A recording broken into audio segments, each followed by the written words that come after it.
Cry the beloved Southwest. Anyone through whose veins Southwest blood runs cannot sleep peacefully these days. How can we sleep when strangers have ostracized our traditional rulers, kidnapping, torturing, and killing some? Almost all our villages have been transformed into terrorist hideouts, thereby displacing our indigenous people. A village like Etam in Tombel subdivision has been totally deserted after terrorists burned down the chief's palace more than 6 months ago. The chief is currently at large, while Ambazonia is transforming his village into a terrorist barrack presently. As we speak, the self-acclaimed ADF Ambazonian general called Ivo is building a 1,000-man terrorist army in Etam since last week. It should be noted that the said General Ivo is a native of Widikum in the northwest region. His dethronement of a Bakosi chief and subsequent occupation of his village is a clear proof of the invasion of the southwest by the northwest in the name of Ambazonia. The mission of General Ivo's group in Etam is similar to that of all other Ambazonian groups currently camping in various villages across the southwest region. And their mission is to shut down schools, enforce ghost towns, and frustrate elections. So far, Ambazonia has succeeded to impose ghost towns on our people in the southwest, such that even government offices and municipal councils obey those ghost towns. Ambazonia is currently succeeding to shut down schools, and they are strategically succeeding to frustrate elections even before time. This can be seen from our deserted villages and the massive migration of our people out of the southwest. It is very clear that as Ambazonia is succeeding to empty our region, voters will naturally be lacking when the time comes. As time passes, some people are beginning to think that the powers that have to fight Ambazonia are rather legitimizing it. If not, why have the Ambazonian ringleaders living abroad not been brought to book up till now? It's been 2 whole years already. The freedom Ambazonian ringleaders are enjoying abroad is a threat to the freedom of English-speaking Cameroonians back home.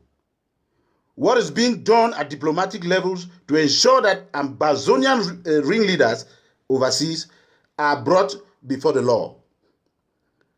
We are having indications from some Cameroonian patriots in the diaspora that there is no legal suit against Ambazonians from our authorities abroad. We back home are so worried about our safety to the extent that a common assurance of some legal action ongoing against Ambazonians abroad will give us peace. Yes, we are anxious to know what our authorities are doing about Ambazonian ringleaders in the diaspora. Every day, we are being told that everything is under control and that there is enough security to ensure the safety of everyone. Yet the reality is far from that. How can we be saying that we are secured? How can you be saying that we are secured when Ambazonia is kidnapping security and defense forces? How can you tell us that everything is under control and there is no need to fear when Ambazonia is beheading and mutilating the genitals of uniformed men? The fact remains that we are at war. The internal enemies of Cameroon have launched a merciless war against our nation. Instead of pretending that all is well, we have to respond to the enemy in a full-scale war. Every other thing can wait until we vanquish the enemy, both home and abroad. Talking about the enemies of Cameroon, we shouldn't ignore the bigotry of some churches. We have noticed with dismay that some mainstream churches like the Roman Catholic Church, the Baptist Church, and the Presbyterian Church do not stand with the state of Cameroon in these trying times. This can easily be illustrated by their behavior as concerns the education of children during this crisis. During this crisis, the conventional churches deliberately closed down schools and sent away students. This has happened more than once. Take the case of yesterday. We woke up learning that Sase College was attacked by Ambazonian terrorists. While measures were being taken to arrest that unfortunate situation, Seka Baptist College in Limbe was already asking parents to come and collect their children, as if they were waiting for that opportunity. Seka took the lead, and now we hear schools like PGSS Limbe and BHS Boya have followed suit. These colonial churches are dupes. They have no consideration for parents. After collecting exorbitant sums of money as school fees from parents, they send children packing, as if they will reimburse parents for the time lost. If Cameroon must emerge by 2035, we must bring these stubborn colonial churches to function within the legal framework of Cameroon. The church should not be above the law of the land that hosts it. Before sending students packing each time, do mission schools authorities consult the ministries of education concerned? How can denominational schools be setting a wrong example every time in the educational sector? Are mission schools the only institutions facing insecurity in Cameroon? Why are they the ones always taking the lead when it comes to school boycott? It is shameful that government schools and lay private schools are open, while the first group of schools to shut down in panic are mission schools, church schools for that matter. Same church that teaches its Christians to fear not. Somehow, those who say the Roman Catholic Church, the Presbyterian Church, and the Baptist Church are dead churches are very right. If not, why do these churches obey terrorists? Are terrorists angels? Soon, Ambazonia will tell bishops, priests, and pastors to resign, and they will just do that.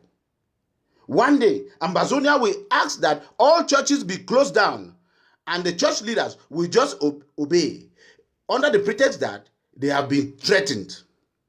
If the church leaders we have in the southwest and northwest were Jesus Christ, mankind couldn't have been saved, because those church leaders could have run away from the cross of Calvary. The nation of Cameroon is suffering from persecution. Our fatherland is undergoing end-time tribulations. And instead of the church to give us courage to withstand these temptations, they are the first to sow fear deep in our marrows. What a shame.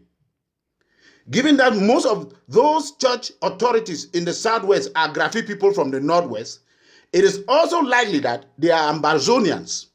Some people believe that those Grafi people are using the church to ruin the southwest. If not, why do they prefer to obey terrorists and disobey the government?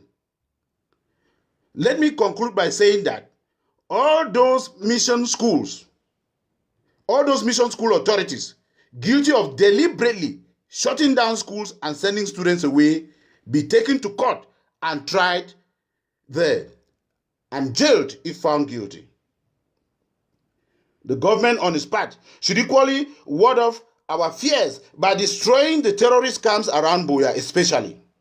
The government should equally empower vigilante groups in the southwest and wherever need be. The terrorist gangs in the environs of Tole shouldn't continue to exist. Haven't they caused enough harm to be destroyed by now? Instead of telling us that everything is under control and that our security is guaranteed, let us see and feel that security. Again, nothing lasts forever. There is no problem in Cameroon which cannot be solved by Cameroonians. God will see us through, I believe so. My name is Franklin Njume. Thanking you for listening. Please share and remain blessed.